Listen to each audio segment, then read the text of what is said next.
June 28th, 2026. A deal once believed to be stable and self-renewing is now being spoken about as if it could unravel within days. On July 1st, 2026, the first joint review of the United States-Mexico-Canada Agreement, also known as Cusma, is set to begin. This framework governs roughly $1.6 to $2 trillion in yearly trade across goods and services shared among the three nations. That moment is only 3 days away. In Washington, over the past 18 months, officials have worked to project confidence, arguing that the United States holds dominant leverage in the coming discussions. Public comments from the administration, including President Trump's suggestions that the agreement could be allowed to lapse, have reinforced that tone. Trade officials have pushed expectations of major concessions. The Commerce Secretary has labeled Canada's counter-tariffs as a growing concern. Senior advisors have described the review process as a chance for the United States to recover what it believes it is owed. Yet a different reality has been forming quietly. Canada has not reacted with urgency or alarm. Instead, it has been preparing. In the final 5 days leading into the review date, it is becoming clear that Ottawa has been executing a coordinated and deliberate approach, built from 10 separate strategic actions developed over the past year. Together, they form the most forceful repositioning of Canada's trade posture in decades. At the center of this is a key legal fact. The agreement does not end in 2026. Cusma began in 2020 and is structured as a 16-year arrangement, extending through 2036. That means it still has a decade remaining beyond this review point. If no consensus is reached on July 1st, 2026, the agreement does not automatically fall apart. Instead, it continues in force and shifts into yearly review cycles for the remainder of its term, lasting until 2036. Canadian negotiators built their approach around this structure from the beginning. Rather than treating the review date as a final deadline, Ottawa treated it as a pressure point where expectations would weigh more heavily on Washington than on itself. This calculation rests in part on another reality. As of the end of May, no formal trilateral negotiations have taken place, and none have been publicly scheduled. Canada did not respond with urgency. It continued building leverage. The first major move has been described by analysts at RBC as a fundamental shift in Canada's economic direction. At least 3 large-scale changes are underway. Canada is expanding port capacity and export routes to reduce reliance on the United States and reach new global markets. It is strengthening domestic capability in defense, digital systems, and data infrastructure, while increasing cooperation with European and Asian partners. At the same time, it is rebuilding industrial capacity at home and steering manufacturing toward higher value and globally competitive output. This is not a rhetorical shift. It involves infrastructure expansion, procurement changes, and industrial realignment happening simultaneously, even while trade tensions with its largest partner continue. The second move is the Trans-Mountain Development Strategy. It is quiet in presentation, but significant in effect. The ability to move close to 1 million barrels of oil per day to Tidewater changes Canada's bargaining position. It strengthens its leverage in trade discussions with the United States and also shifts its broader diplomatic positioning toward the Indo-Pacific region. Market effects are already visible. Alberta crude is increasingly replacing Middle Eastern supply in East Asia. Oil shipped to Tidewater can earn $5 to $6 more per barrel compared to shipments to the American Midwest. At the same time, American refiners must substitute with higher-priced alternatives. China has responded to these changes. It has now become the largest buyer of oil from the Trans-Mountain Pipeline. For decades, Canadian oil was trapped inland, sold at discounts, and dependent on a single market. That condition has now shifted, as new access to the Pacific alters pricing and flow. Washington, which previously benefited from that constraint, is now facing higher costs for the same crude as Canada opens alternative export routes. The third move is a reset in energy relations with China. In January 2026, Prime Minister Carney visited Beijing. Following the reopening of ministerial-level discussions on energy, Canada's Energy and Natural Resources Minister reported that Chinese officials expressed a clear interest in increasing purchases of Canadian energy products. This development functions as a form of geopolitical insurance. Canada is signaling, without explicit statements, that it now has another large and expanding buyer. Indo-Pacific refiners are actively seeking replacements for declining supplies from Venezuela and Saudi Arabia, particularly heavy crude. Canadian output matches those technical requirements. This creates a new global demand base aligned with what Alberta produces, shifting negotiating dynamics with Washington. The fourth move involves electric vehicles in China, and it has generated significant controversy. Canada has agreed to reduce its previously restrictive 100% tariff on Chinese-made electric vehicles down to a level of 6%. The agreement now includes a structure where 1% is capped at 49,000 units each year, with expansion rising to 70,000 units by 2030.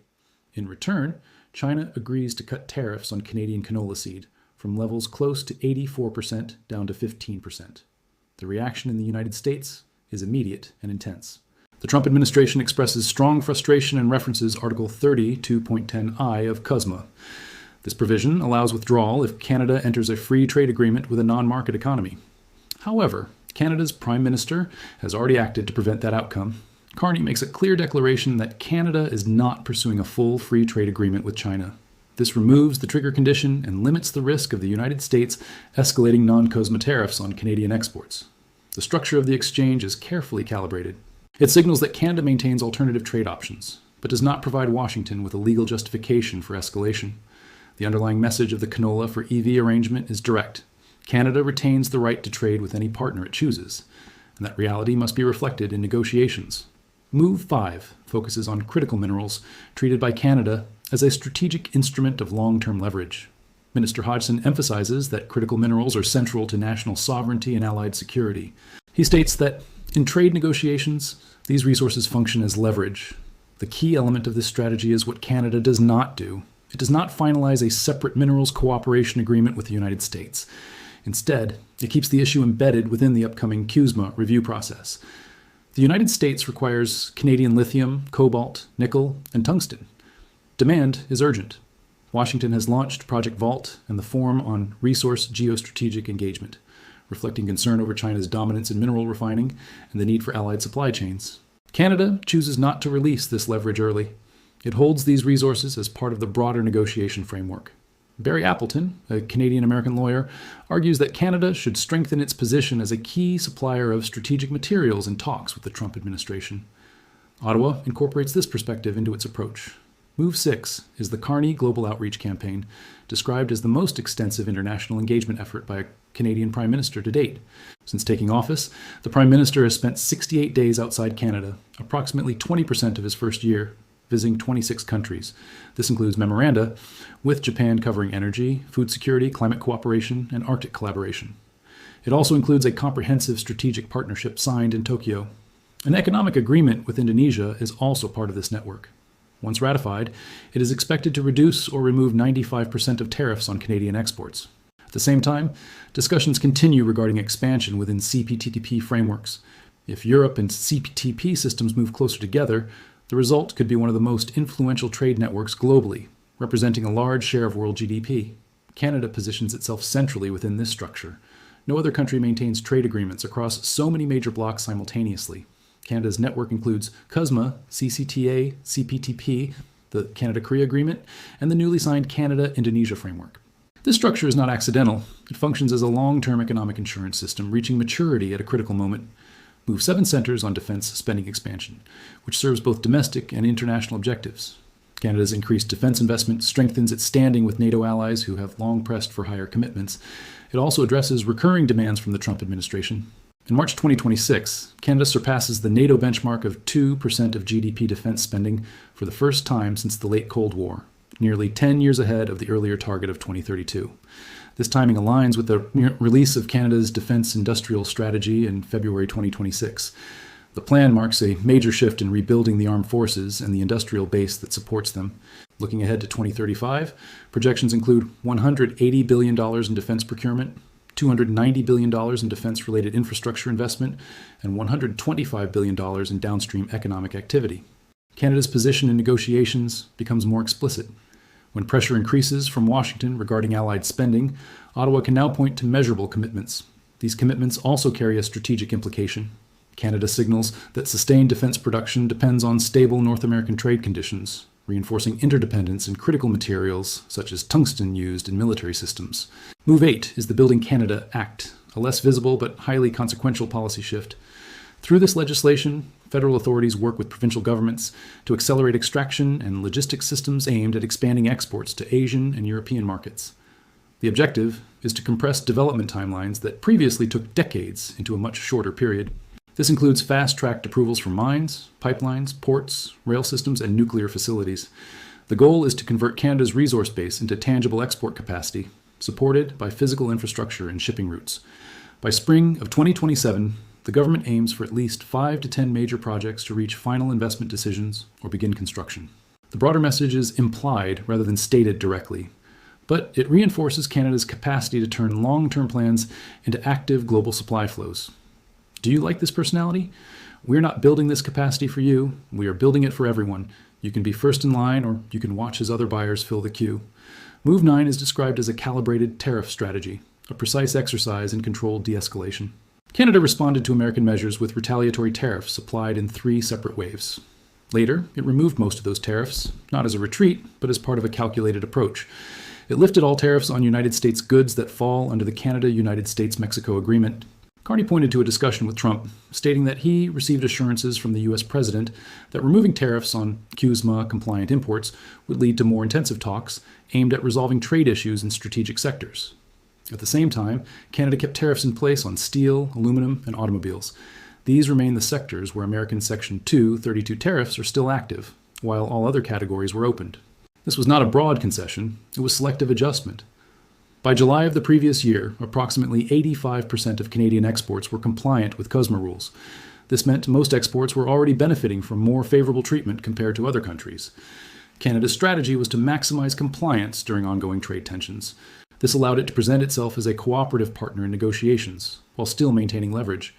Move 10 operates on timing and political cycles within the United States. Canada is positioning itself to take advantage of the American political calendar as Cusma renewal discussions intensify. The U.S. midterm elections are scheduled for November.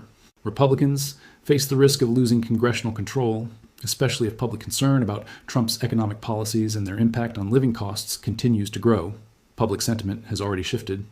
Recent polling from the Angus Reid Institute indicates that most Americans now believe that U.S. consumers or domestic businesses, rather than foreign exporters, are bearing the majority of tariff costs. Canadian officials do not need to emphasize this publicly. The argument is already being made within American political institutions.